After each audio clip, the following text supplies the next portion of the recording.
BRS అధినేత మాజీ CM KCR దత్తత గ్రామంలో తెలంగాణ మంత్రి పొంగులేటి శ్రీనివాసరెడ్డి పర్యటించారు. యాదాద్రి భువనగిరి జిల్లా తుర్కపల్లి మండలం వాసాలమరిలో ఎంపీ చామల కిరణ్ కుమార్ రెడ్డితో కలిసి ఇందిరమ్మ ఇళ్ల పథకాన్ని ప్రారంభించారు. ఆయన లబ్ధిదారులకు ఇళ్ల పట్టాల ప్రొసీడింగ్ కాపీలను అందజేశారు. తొలి లబ్ధిదారులు ఆకలు గంగవ్వకు ఇందిరమ్మ లాంటి ఇంటి పట్టాలతో పాటు ₹1,00,000 చెక్ను అందించారు.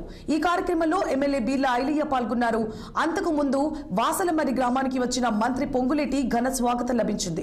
గ్రామస్తులు, కాంగ్రెస్ నేతలు, అధికారులు గ్రాండ్ వెల్కమ్ పలికారు. ఆయనకి ఒక చిన్న బాత్రూము, ఒక కిచెన్ కూడా ఉండే విధంగా ఈ రాష్ట్ర ప్రభుత్వము పేదవాడి కలను నెరవేర్చే విధంగా గౌరవ ముఖ్యమంత్రి రేవంత్ రెడ్డి గారి నాయకత్వంలో రాష్ట్ర ఆర్థిక పరిస్థితి బాగలేకపోయినా ఈనాడు పేదవాడి కల నెరవేర్చే దిశలో పనిచేస్తున్నది కూడా మీకు తెలియంది కాదు.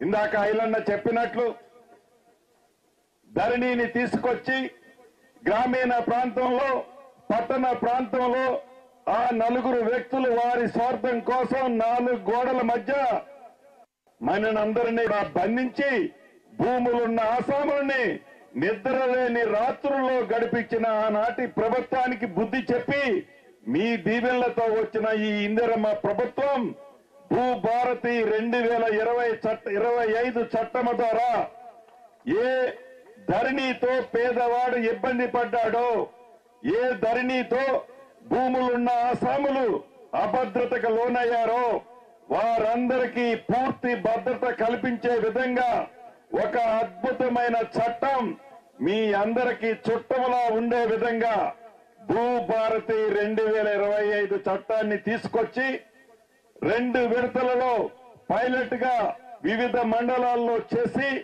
3వ విడత మొన్న 3వ తారీఖు నుంచి రేపటి వరకు